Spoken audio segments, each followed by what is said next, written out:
Hello student, आज आप જોઈશું ગૌસના નિયમના ઉપયોગો। એમાં એક ઉપયોગ તો આપણે જોઈ લીધો લાસ્ટ લેક્ચરની અંદર, બે ઉપયોગો જો બાકી હતા એ આ લેક્ચરની અંદર આપણે જોઈશું। તો હવે અહીંયા લખેલું છે કે સમાન રીતે વિદ્યુત ભારિત અનંત સમતલ વડે વિદ્યુત ક્ષેત્ર। તો આપણને શું આપેલું છે? એક અનંત લંબાઈનું સમતલ આપેલું છે અને એ કેવું છે? તો વિદ્યુત ભારિત છે।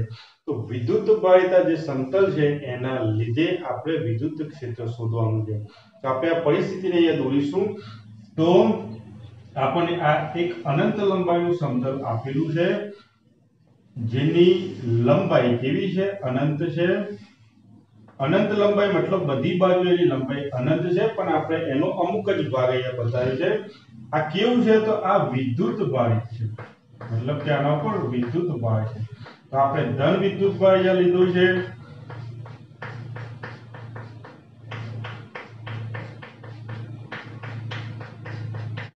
તો અહીંયા પૃષ્ઠ વિદ્યુત ભાર વિતરણ છે। કેટલું પૃષ્ઠ વિદ્યુત ભાર વિતરણ છે? એના ઉપર સિગ્મા જેટલું પૃષ્ઠ વિદ્યુત ભાર વિતરણ છે।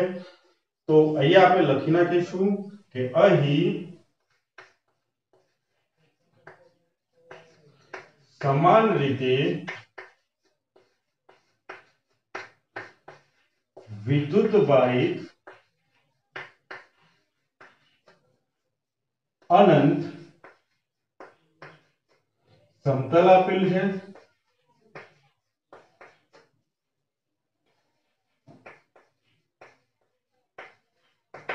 કે જેની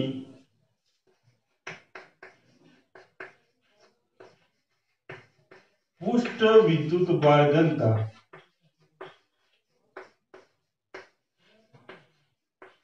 કેટલી છે? પૃષ્ઠ વિદ્યુત ભાર ઘનતા સિગ્મા છે। તો અહીંયા આપણને એક પૃષ્ઠ આપેલું છે, એના પર વિદ્યુત ભાર છે, એની પૃષ્ઠ વિદ્યુત ભાર ઘનતા કેટલી છે? સિગ્મા છે।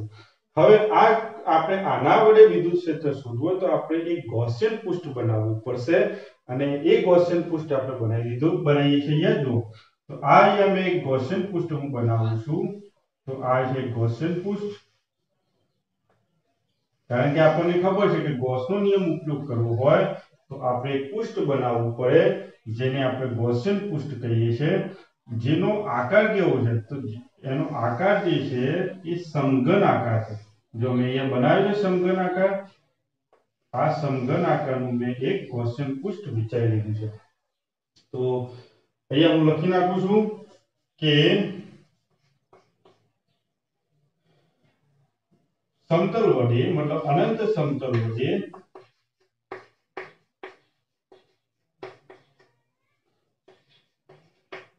વિદ્યુત ક્ષેત્ર શોધવા માટે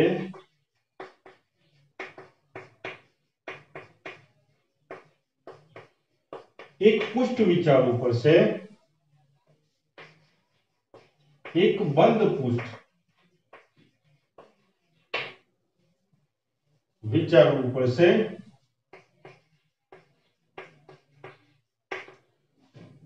કે જેને ગૌસિયન પૃષ્ઠ કહીએ છીએ।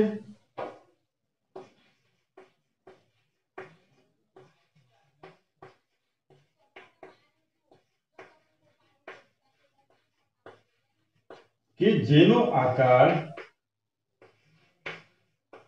કેવો છે વિદ્યાર્થીઓ? આનો આકાર તો સમઘન પ્રકારનો આકાર તમને દેખાય છે। તો જેનો આકાર સમઘન પ્રકારનો છે। તમે આને તમારા શબ્દોમાં લખી શકો।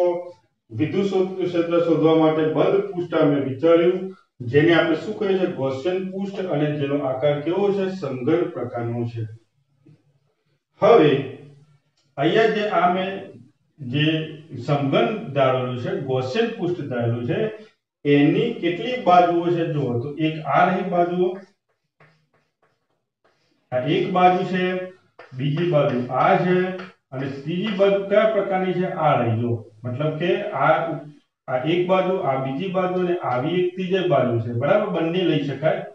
તો આ મેં ત્રીજા નંબરની બાજુ લીધી। તો આ એક નંબરની બાજુ છે પૃષ્ઠની, આ બીજા નંબરની બાજુ છે, અહીંયા આ ત્રીજા નંબરની બાજુ થઈ ગઈ, મતલબ કે આવી આ જે છે એવી કેટલી થશે 1 2 એની આની પાછળ પૃષ્ઠની અને આની આગળ એ બધી એક જ પ્રકારની થશે તો જો કુલ કેટલી હોવાની આ બાજુ 1 2 નીચે 3 ઉપર 4 આ પૃષ્ઠની પેલી બાજુ 5 અને આ બાજુ 6 તો આ બે અલગ પ્રકારની છે અને બાકીની જે ચાર બચે છે 1 2 આની પાછળની 3 અને આની આગળની 4 તો આવી જે ચાર બાજુઓ છે એ એક જ પ્રકારની હશે એટલે એક જ પ્રકારની હશે એટલે હું એ ચારમાંથી એક જ લઈ લીધી મેં તો આ એક લઈ લીધી એટલે બધી બાકીની જે ત્રણ છે એ આવી જશે તો આ મેં ત્રણ પૃષ્ઠ લીધા તો આ ત્રણ પૃષ્ઠમાંથી પસાર થતું ફ્લક્સ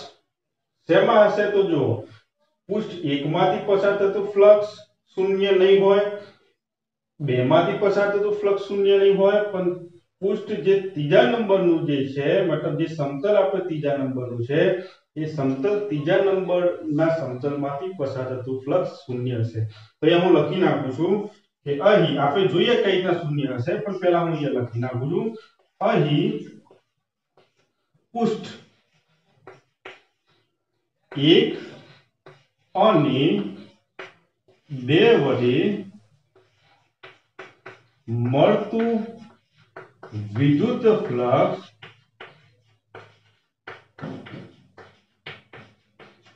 શૂન્ય હશે નહીં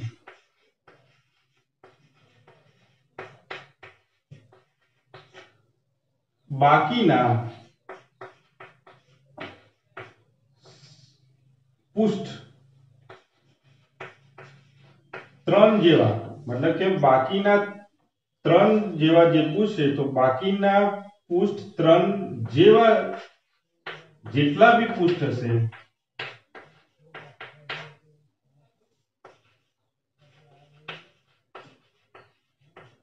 બધાનો ફ્લક્સ કેવું હશે શૂન્ય હશે જો આપણે 3 નંબરનું પૃષ્ઠ લઈ લીધું એટલે એના જેવા બાકીના છે શૂન્ય છે એટલે આપણે બતાવવાની જરૂર નથી સમઘન જોડે કેટલા પૃષ્ઠ હોય તો સમઘન જોડે 6 પ્રકારના પૃષ્ઠ હોય છે અહીંયા હું તમને બતાવું જો માની લો કે આ એક સમઘન છે તો આ એક બાજુનું પૃષ્ઠ આ બીજી બાજુનું પૃષ્ઠ તમને દેખાય છે જો એક બાજુનું પૃષ્ઠ આ બીજી બાજુનું પૃષ્ઠ છે આ ત્રીજી બાજુનું આ ચોથી પાંચમી છઠ્ઠી આવા કેટલા છે પૃષ્ઠ 6 પૃષ્ઠ છે એમાંથી એક નંબરનું એટલે મેં આ બતાવ્યું આ બીજા નંબરનું એટલે આ બતાવ્યું ત્રીજા નંબરનું ચોથા નંબરનું પાંચમા નંબરનું છઠ્ઠા નંબરનું કેવા છે એક સરખા છે એટલે હું એક જ પૃષ્ઠ લઈશ ત્રીજા નંબરનું અને એના જેવા બીજા બધા પૃષ્ઠ છે એનું બી ફ્લક્સ શું થઈ જાય છે 0 થઈ જાય છે વિદ્યાર્થીઓ તો આપણે જોઈએ હવે ફ્લક્સ 1 અને 2 નું મળે છે અને ત્રીજા જેવા જેટલા બી જે પૃષ્ઠો છે એનું ફ્લક્સ શૂન્ય કઈ રીતના થાય છે ધ્યાન આપો હવે અહીંયા આપણે જો આ એક સમતલ છે મતલબ સમતલ આમ મૂકેલું છે બરાબર છે અને સમતલ ને માં ઉપર શું છે તો ધન વીજભાર છે તો ધન વીજભારનું વિદ્યુત ક્ષેત્ર બહારની બાજુ હોય તો સમતલ એક માટે વિદ્યુત ક્ષેત્રની દિશા એ આ થઈ ગઈ બરાબર છે તો સમતલ માટે વિદ્યુત ક્ષેત્રની દિશા કઈ બાજુ થઈ ગઈ આ બહારની બાજુ થઈ ગઈ અને એનો આ સમતલનો ક્ષેત્રફળનો સદિશ કઈ બાજુ હોય તો જો સમતલ આમ છે તો એને લંબ ક્ષેત્રફળનો સદિશ મતલબ કે એની દિશા પણ એક બાજુ થઈ ગઈ તો આ સમતલમાંથી પસાર થતું વિદ્યુત ક્ષેત્રફળ એક જ દિશામાં અને સમતલનું જે ક્ષેત્રફળ છે એનો સદિશ છે એ પણ એક જ દિશામાં થઈ ગયો તો અહીંયા આ બંને વચ્ચેનો જે ખૂણો છે θ બરાબર આપણે કેટલો લઈ શકીએ 0 ડિગ્રી સેમ આ સમતલ માટે જો આ સમતલ પણ આમ છે આમ બોલો કે આમ તો એનું ક્ષેત્રફળનો સદિશ કઈ બાજુ છે તો સમતલ આમ બહારની બાજુ છે તો ક્ષેત્રફળનો સદિશ એ બહારની બાજુ થશે કારણ કે તમને ખબર છે કે સમતલને લંબ હોય એનો ક્ષેત્રફળનો સદિશ આવું સમતલ હોય તો એને લંબ ક્ષેત્રફળનો સદિશ હોય તો એ બહારની બાજુ અને આ ધન વીજભારના લીધે આ સમતલમાંથી પસાર થતું વિદ્યુત ક્ષેત્રફળ કઈ બાજુ હોય બહારની બાજુ એટલે કે એની પણ દિશા થઈ જશે મતલબ કે અહીં θ બરાબર અહીંયા પણ કેટલો થઈ ગયો 0 ડિગ્રી હવે આપણે જે સમતલ જે ત્રીજા નંબરનું છે એ એક એમાંથી પસાર થતું વિદ્યુત ક્ષેત્રની દિશા કઈ બાજુ છે? જો ધન વીજભાર આ રહ્યા, તો એ બાજુ ધન વીજભાર હોય તો આ સમતલમાંથી પસાર થતું વિદ્યુત ક્ષેત્રની દિશા તો આમ થઈ જાય, કારણ કે બહારની બાજુ હોય. પણ સમતલ તો આમ ઉપરની બાજુ છે. આપણે હાલ ચર્ચા કરી, સમતલ ઉપરની બાજુ હોય, આ સાઈડ ઉપરની બાજુ છે, એની બાજુ ઉપર છે, તો આપણે એનું જે ક્ષેત્રફળનું સદિશ ઉપરની બાજુ હશે. તો હવે તમને ક્લિયર થઈ ગયું હશે કે સમતલ આમ હોય તો એનો ક્ષેત્રફળનો સદિશ ઉપર છે, વિદ્યુત ક્ષેત્ર તો ધન વીજભારના લીધે છે, એ તો બહારની બાજુ હોય. તો અહીંયા ખૂણો થીટા બરાબર જો કેટલો થાય છે? 90 ડિગ્રી. તો આવા જેટલા બી સમતલ છે, 4 નંબરનું સમતલ, 5 નંબરનું સમતલ અને 6 નંબરનું સમતલ, એમાં માટે પણ આ થીટા 90 થઈ જશે. 90 થીટા થાય એટલે જો પરિણામ શું મળે છે તમને અહીંયા આપણે જોઈ લઈએ કે સમતલ નંબર 1 માંથી પસાર થતું ફ્લક્સ, તો સમતલ મતલબ પૃષ્ઠ બોલું કે સમતલ બોલું, એક જ છે બે. તો પૃષ્ઠ 1 માંથી પસાર થતું ફ્લક્સ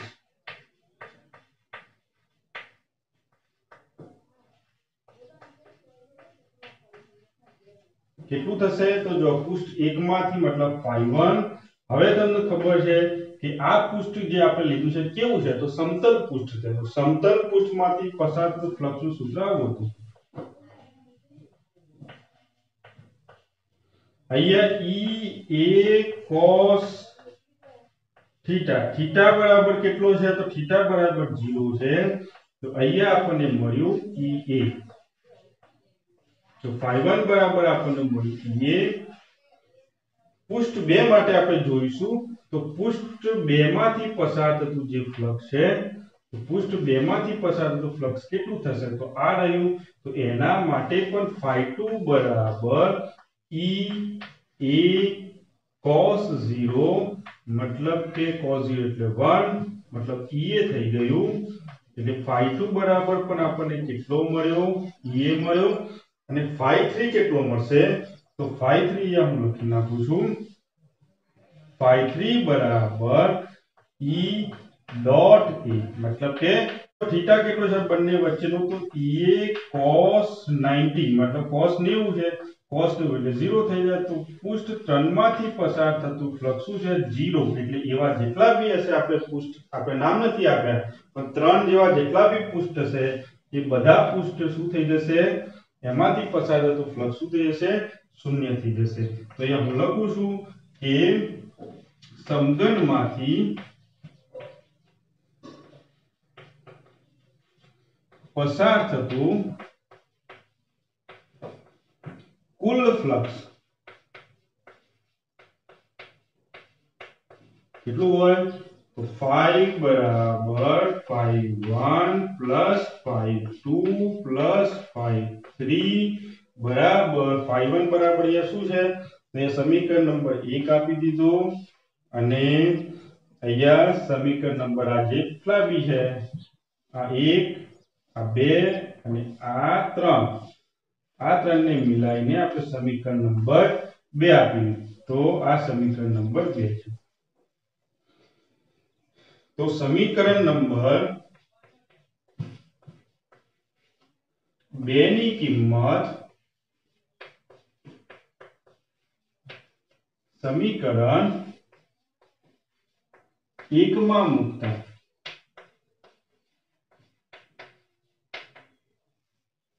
કેટલું થશે? તો ϕ બરાબર કેટલું છે?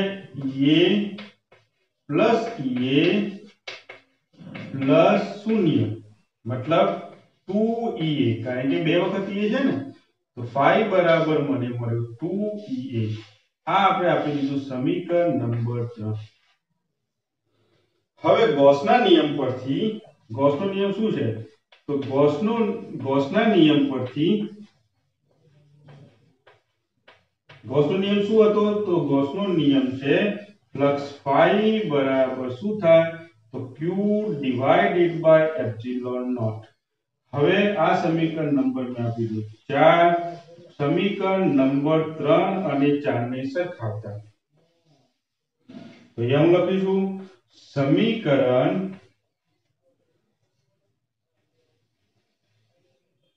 3 અને 4 ને સરખાવતા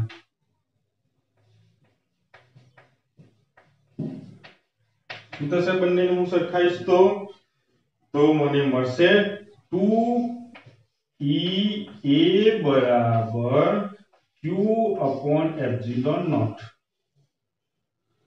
હવે Q બરાબર શું થાય? તો Q બરાબર થશે, કારણ કે આના ઉપર કયું વિતરણ છે? તો પૃષ્ઠ ઘનતા વિતરણ છે। તો વિદ્યુતભાર અહીંયા સિગ્મા બરાબર શું થશે? તો સિગ્મા બરાબર Q/E, કારણ કે વિદ્યુતભારનું કયું વિતરણ છે? પૃષ્ઠ વિદ્યુતભાર વિતરણ છે। તો અહીંયા Q બરાબર સિગ્મા ઇન્ટુ A થઈ જશે। આ કિંમત આપણે અહીંયા મૂકી દઈશું, તો sigma A divided by epsilon naught into 2EA। એ કેન્સલ થઈ ગયા, તો E બરાબર શું મળ્યું આપણને? સિગ્મા ભાગ્યા 2 એપ્સિલોન નોટ। તો આ મને મળ્યું અદિશ સ્વરૂપમાં મળ્યું। શું મળ્યું? તો કોઈ બી અનંત લંબાઈનું એક સમતલ આપેલું છે અને એ સમતલના લીધે, મતલબ કેવું સમતલ છે? વિદ્યુતભારિત સમતલ છે। તો એના લીધે કોઈ પણ બિંદુ ઉપર, મતલબ કે એને લંબ કોઈ પણ બિંદુ ઉપર વિદ્યુત ક્ષેત્ર કેટલું હોય? તો E બરાબર સિગ્મા પણ 2 એપ્સિલોન નોટ હોય। સદિશ સ્વરૂપમાં આપણે લખવું હોય તો સદિશ સ્વરૂપમાં શું થશે? તો આપણે આને એકમ સદિશ લખવું પડે। તો સદિશ સ્વરૂપ માટે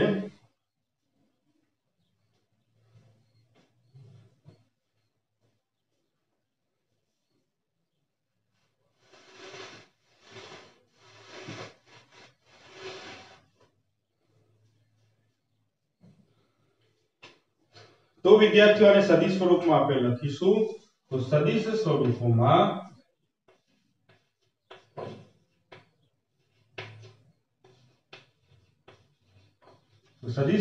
શું થશે? તો સદિશ E બરાબર સિગ્મા અપોન 2 એપ્સિલોન નોટ, અને અહીંયા એકમ સદિશ n કેરેટ લખો, r કેરેટ લખો, ચાલે। n કેરેટ શું બતાવે છે? દિશા બતાવે છે। શેની? તો વિદ્યુત ક્ષેત્રની। જે કઈ બાજુ હશે? તો સમતલથી બહારની બાજુ, સમતલથી બહારની બાજુ હશે। તો આ રિઝલ્ટ હતું। ગૌસના નિયમનો ત્રીજો ઉપયોગ, અહીંયા આપણને વિદ્યુતભારિત ગોળીય કવચ આપેલું છે। જો અહીંયા તમને દેખાય છે વિદ્યુતભારિત છે, પાતળું છે અને ગોળીય કવચ। એનો મતલબ શું થાય કે વોલીબોલનો જેવો આકાર હોય અને વોલીબોલ અંદરથી ખાલી હોય તો એને કહેવાય કવચ। તો એ આકારનું આપણે વિદ્યુતભારિત એક ધાતુનું હોય એટલે એના ઉપર વીજભાર હોય આપણે મૂકી શકાય। મતલબ કે એ પ્રકારનું આપણે જો એક કવચ છે, બરાબર છે, શેનું બનેલું હશે? તો ધાતુનું બનેલું હશે। ત્યારે તો સમાન રીતે વિદ્યુતભાર વિતરિત થયેલું હોય। તો એક ધાતુનું કવચ હશે અને એનો આકાર કેવો છે? તો એનો આકાર વોલીબોલ જેવો છે। તમે વોલીબોલ જોયો હશે કેવો હશે? અંદરથી ખાલી હોય અને બહારથી કવર હોય। તો એવા આકારનું આપણા જોડે કવચ છે, ગોળીય કવચ। અહીંયા હું દોરી દઉં છું, જો આ એક ગોળીય કવચ છે। હવે આ જે ગોળીય કવચ છે એના લીધે આપણે કવચની અંદર, આ કવચની અંદર અને કવચની બહાર આપણે શું શોધવાનું છે? વિદ્યુત ક્ષેત્ર શોધવાનું છે। બરાબર સાંભળી લો, આ કવચની અંદર અને કવચની બહાર વિદ્યુત ક્ષેત્ર શોધવાનું છે। પણ અહીંયા પહેલા આપણે જોઈ લઈએ કે કવચ કેવું છે? તો વિદ્યુતભારી છે, તો એના ઉપર આપણે વીજભાર મૂકી દઈએ। તો આ વીજભારિત કવચ છે। હવે આ જે કવચ જે છે મતલબ ગોળો છે, બરાબર? તો આ જે ગોળો છે વીજભારિત ગોળો છે અને એના જે ત્રિજ્યા છે, કવચની જે ત્રિજ્યા છે ગોળીય કવચની, એ કેટલી છે? r જેટલી છે। અને આપણે આના લીધે, આ કવચના લીધે બહારની બાજુ વિદ્યુત ક્ષેત્ર અને અંદરની બાજુ વિદ્યુત ક્ષેત્ર શોધવાનું છે। વારા પરથી આપણે શોધીએ, પણ આપણે અહીંયા પહેલા લખી નાખીએ કે આની પૃષ્ઠ વિદ્યુતભાર ઘનતા કેટલી છે? તો આની પૃષ્ઠ વિદ્યુતભાર ઘનતા સિગ્મા આપેલી છે। તો અહીંયા હું લખી નાખું છું કે આકૃતિમાં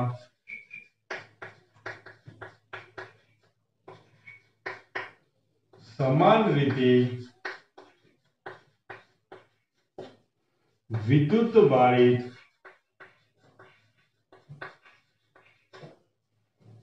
ગોળાકાર અથવા પાતળું ગોળાકાર અથવા પાતળી ગોળાકાર કવચ દર્શાવ્યું છે.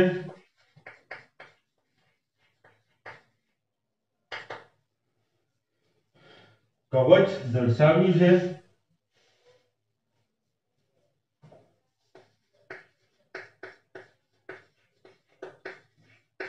કે જેની પુષ્ટ વિદ્યુત બળ ઘનતા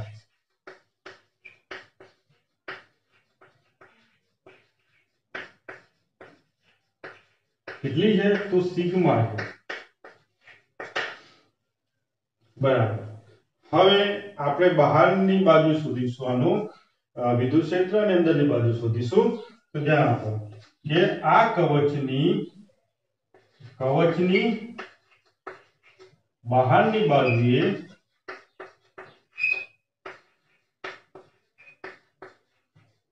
વિદ્યુત ક્ષેત્ર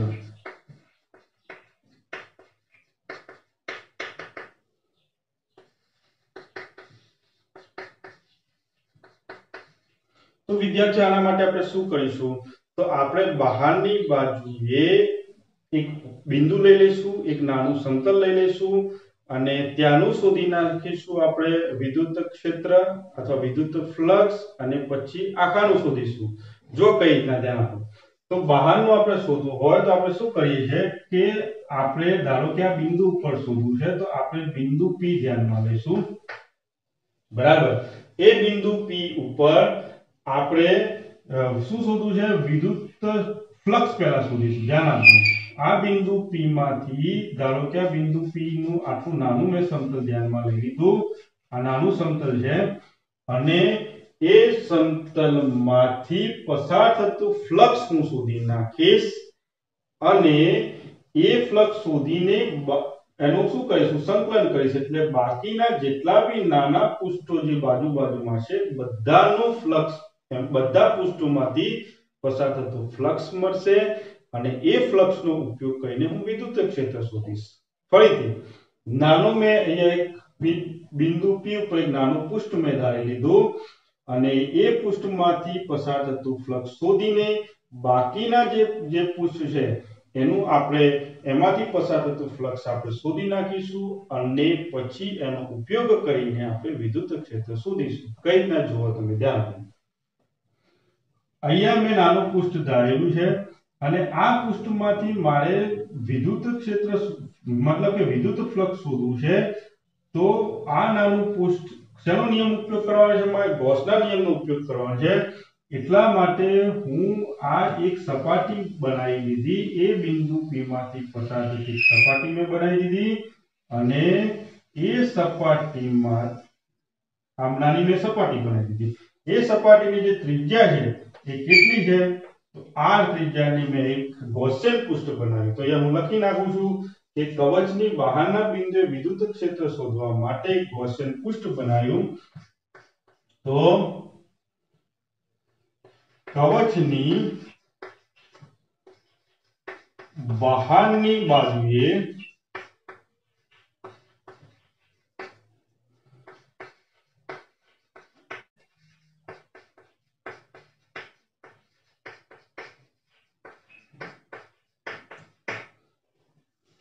એક ગોળાકાર ગૌસિયન પૃષ્ઠ વિચારો.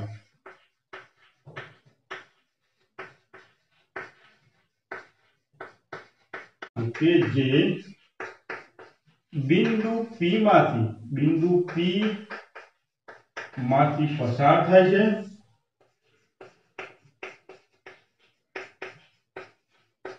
અને તેની ત્રિજ્યા જે ગૌસિયન પૃષ્ઠ છે એની ત્રિજ્યા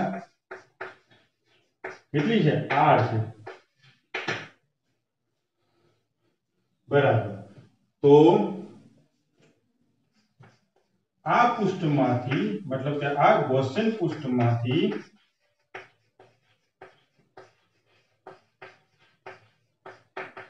પસાર થતું ફ્લક્સ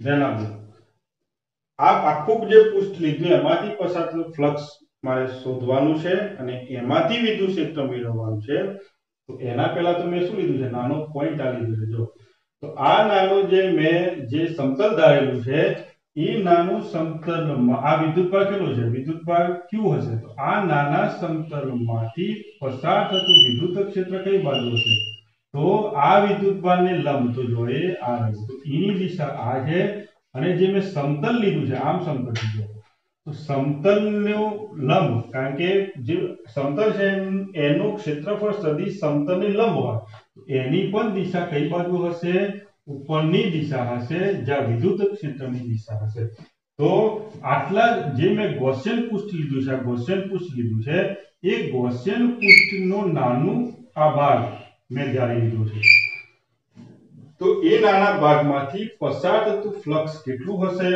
તો એ નાના ભાગમાંથી પસાર થતું ફ્લક્સ હશે ફ્લક્સ બરાબર શું થાય વિદ્યુત ક્ષેત્ર નો ગુણાકાર મતલબ કે અદિશ ગુણાકાર ક્ષેત્રફળ સદિશ સાથે આ કરી નાખી તો આટલા ભાગમાંથી પસાર થતું ફ્લક્સ મને મળી ગયું પણ મારે આટલા ભાગમાંથી પસાર થતું ફ્લક્સ નથી જોઈતું મારે જોઈએ છે આખા ગૌસિયન પૃષ્ઠમાંથી પસાર થતું ફ્લક્સ ત્યારે તો મને કુલ વિદ્યુત ક્ષેત્ર મળશે ને તો એના માટે મારે શું કરવું પડે બાજુમાં આ પૃષ્ઠ છે એની બાજુમાં બીજું પૃષ્ઠ છે ત્રીજું પૃષ્ઠ છે આવા ઘણા બધા પૃષ્ઠ મારે લેવા પડશે અને બધા પૃષ્ઠનો મારે સરવાળો કરવો પડશે એટલે સરવાળો એટલે સંકલન કરવું પડશે તો આવા આ ગૌસિયન પૃષ્ઠની અંદર ઘણા બધા પૃષ્ઠો છે તો આ એક જ પૃષ્ઠનું છે પણ ઘણા બધા પૃષ્ઠો ભેગા થાય એટલે એનું મારે કરવું પડે સંકલન તો આ મને ગૌસિયન પૃષ્ઠમાંથી પસાર થતું કુલ ફ્લક્સ મને મળી ગયું બરાબર હવે જો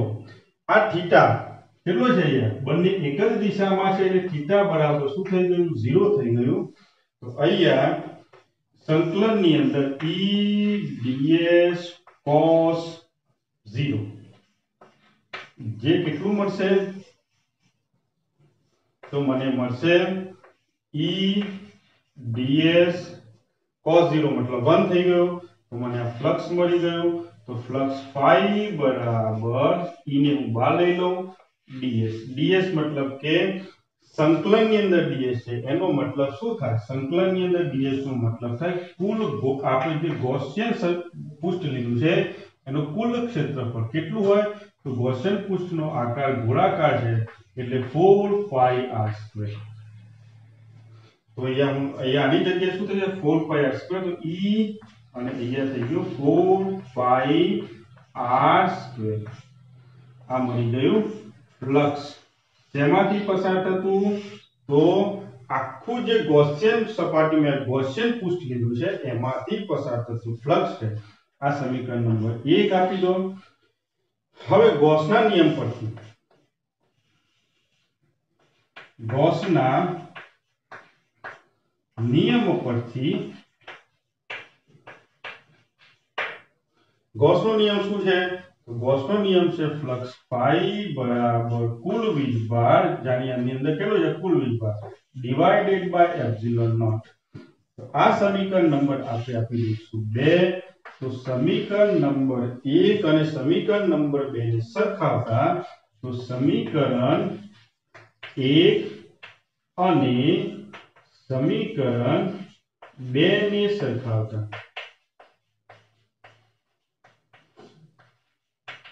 કેટલું મળશે તો જો e આ બાજુ e * 4 pi r² બરાબર q / એપ્સિલોન નોટ તો e બરાબર આપણને કેટલું મળ્યું તો e બરાબર 1/4 pi epsilon not q / r² તો આ થઈ ગયું e બરાબર આ તો કે કહેવાય તો kq / r².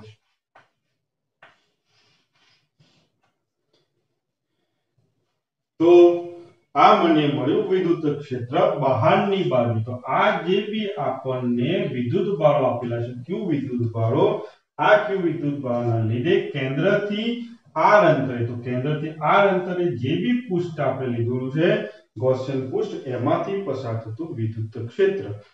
એટલે કોઈ બી જગ્યાનું વિદ્યુત ક્ષેત્ર લો, અહીંનું લો, કોઈ બી જગ્યાએ વિદ્યુત ક્ષેત્ર લો, સમાન વિદ્યુત ક્ષેત્ર હોય છે. તો આ આપણને મળ્યું બહારની બાજુએ વિદ્યુત ક્ષેત્ર. બીજો એક પોઈન્ટ એ છે તમારે કે કોઈ વીજભાર હોય, ધારો કે વીજભાર ક્યાં હોય, તો વીજભાર એ કેન્દ્રમાં હોય, તો આ જે પૃષ્ઠ છે એ પૃષ્ઠની મતલબ કે આપણે આ પૃષ્ઠ ઉપર વીજભાર છે, તો આ પૃષ્ઠ ઉપર વીજભાર હોય મતલબ કે આની વાત કરું છું આ, તો ત્યારે વિદ્યુત ક્ષેત્ર આપણને કેટલું મળે, તો ત્યારે વિદ્યુત ક્ષેત્ર મળે છે kq/r². કેટલું મળ્યું? kq/r². અને ધારો કે વીજભાર આ ગોળો, જે આ ગોળોની બહાર છે ત્યાં કેન્દ્રમાં હોય, તો વીજભાર ધારો કે કેન્દ્રમાં હોય, ધન વીજભાર ક્યાં છે? હવે સપાટી ઉપર નથી પણ કેન્દ્રમાં ધન વીજભાર છે q જેટલો. પેલા q વીજભાર બહાર હતો, હવે કેન્દ્રમાં છે, તો પણ વિદ્યુત ક્ષેત્ર આપણને મળે. કેટલા બિંદુ ઉપર મળે જોઈએ? r બિંદુ ઉપર, મતલબ કે r અંતર ઉપર, તો બી વિદ્યુત ક્ષેત્ર મળે kq/r². તો બંને કિસ્સામાં વીજભાર કેન્દ્રમાં હોય કે વીજભાર સપાટી ઉપર હોય, જો અંતર સરખું હોય તો બંને બિંદુઓ ઉપર મળતું, મતલબ બંને કિસ્સાઓમાં વિદ્યુત ક્ષેત્ર સમાન મળે. વિદ્યુત ભાર સપાટી ઉપર હોય પૃષ્ઠની કે મતલબ કે કેન્દ્રમાં હોય, બંને કિસ્સામાં જો સપાટી પર વિદ્યુત ભાર હોય કે કેન્દ્રમાં હોય, બંને કિસ્સાની અંદર જે વિદ્યુત ક્ષેત્ર મળે છે સમાન મળે છે. હવે આપણે વિદ્યાર્થીઓ જોઈશું ગોળાની અંદર, આજે આપણે કવચ, ગોળો કહો અથવા કવચ કહો, હવે આ કવચની અંદર વિદ્યુત ક્ષેત્ર કેટલું હશે? બહાર તો આપણે શોધી નાખ્યું, બહાર આટલું હોય, E = kq/r². એ પણ આપણે ચર્ચા કરી લીધી કે વીજભાર આપણે ક્યાં હોય, વીજભાર આપણે સપાટી ઉપર ગોળાની કાં તો અંદર હોય મતલબ કે કેન્દ્ર ઉપર હોય, બંને કિસ્સામાં મળતું વિદ્યુત ક્ષેત્ર સમાન હોય, એ આપણે ચર્ચા કરી લીધી. હવે આપણે જોઈએ કે જે કવચ છે, તો કવચની અંદર વિદ્યુત ક્ષેત્ર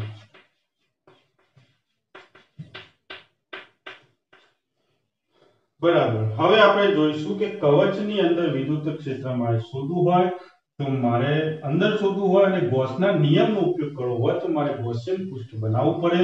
તો જો આ કવચ છે, કવચની અંદર મેં ગૌસિયન પૃષ્ઠ બનાવી નાખ્યું કે જેની ત્રિજ્યા કેટલી છે? તો તેની ત્રિજ્યા છે r'.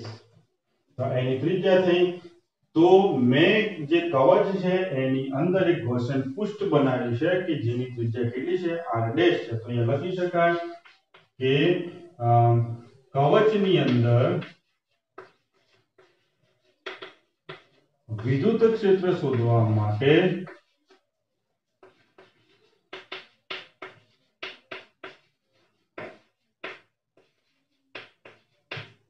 એક ગૌસિયન, એક ગોળાકાર મતલબ કે r ત્રિજ્યાનું, r' ત્રિજ્યાનું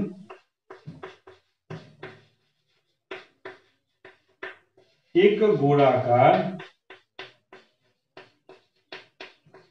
ગૌસિયન પૃષ્ઠ વિચારો.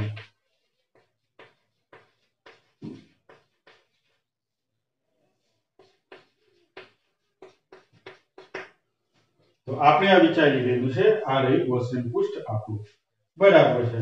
હવે આપણને ખબર છે કે એમાંથી પસાર થતું ફ્લક્સ, મતલબ કે આ પૃષ્ઠમાંથી પસાર થતું ફ્લક્સ નું સૂત્ર શું છે? તો ફ્લક્સ, તો પૃષ્ઠમાંથી પસાર થતું વિદ્યુત ફ્લક્સ કેટલું હોય? વિદ્યુત ફ્લક્સ તો સૂત્ર છે, તો phi = સંકલનની અંદર વિદ્યુત ક્ષેત્ર અને ક્ષેત્રફળ સદિશનો અદિશ ગુણાકાર. તો આ મેં લખી નાખેલું છે, બરાબર શું થાય? તો q/ε0 થાય. આપણા નિયમ છે, આ ગૌસનો નિયમ છે, આ બરાબર આ થાય, q/ε0, ગૌસનો નિયમ. હવે ગૌસના નિયમની અંદર તમે એક વસ્તુ, મેં તમને વારંવાર એક વસ્તુ હું બોલ્યો તો કે આ જે વિદ્યુતભાર કયો લેવાનો, તો આપણે જે ગૌસિયન પૃષ્ઠ લીધું છે, ગૌસિયન પૃષ્ઠની અંદરનો વીજભાર લેવાનો. આ વીજભાર ગૌસિયન પૃષ્ઠની અંદરનો છે. તો જો આ ગૌસિયન પૃષ્ઠ આપણે લીધું છે, ગૌસિયન પૃષ્ઠની અંદર વીજભાર કેટલો દેખાય છે તમને? તો ગૌસિયન પૃષ્ઠની અંદર વીજભાર 0 છે જ નહીં. વીજભાર તો બધો બહાર છે, આપણા પૃષ્ઠની અંદર નથી, પૃષ્ઠની બહાર છે. એટલે આપણે લખી શકાય અહીં ગૌસિયન પૃષ્ઠ વડે, મતલબ બંધ પૃષ્ઠ છે, તો ગૌસિયન પૃષ્ઠ વડે ઘેરાતો કુલ વિદ્યુતભાર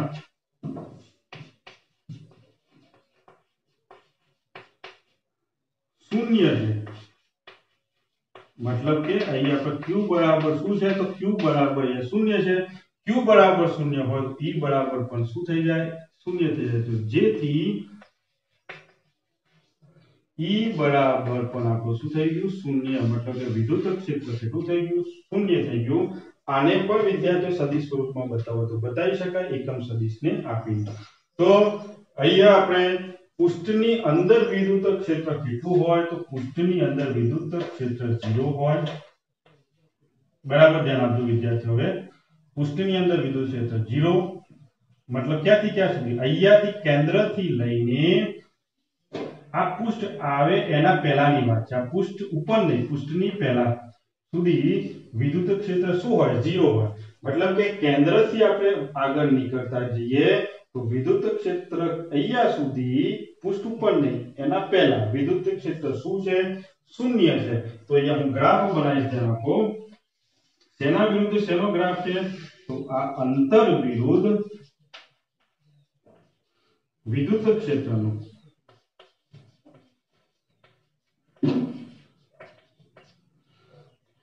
તો ધ્યાન આપો, અહીંયાથી હું નીકળું છું કેન્દ્રથી, મતલબ કેન્દ્ર આ છે અહીંયાથી. તો કેન્દ્રથી હું r સુધી, આ કેટલી ત્રિજ્યા છે? તો અહીંયાથી અંતર વધતું જાય છે, r ડેશ અંતર. તો r ડેશ અંતર વધતું જાય છે, વિદ્યુત ક્ષેત્ર 0 છે. પણ જેવું પૃષ્ઠ આવી જાય છે તો પૃષ્ઠ ઉપર વિદ્યુત ક્ષેત્ર કેટલું હોય? તો પૃષ્ઠ ઉપર વિદ્યુત ક્ષેત્ર હોય, જો પૃષ્ઠની અંદર 0, બરાબર, પૃષ્ઠ પર, તો પૃષ્ઠ ઉપર વીજભાર કેટલો છે? q જેટલો વીજભાર છે. તો પૃષ્ઠ ઉપર વિદ્યુત ક્ષેત્ર કેટલું હોય? તો E બરાબર kq અને અંતર kq પણ આવશે. અને પૃષ્ઠની બહાર આ હોય તો આ પૃષ્ઠની અંદર, આ પૃષ્ઠ ઉપર અને આ પૃષ્ઠની બહાર.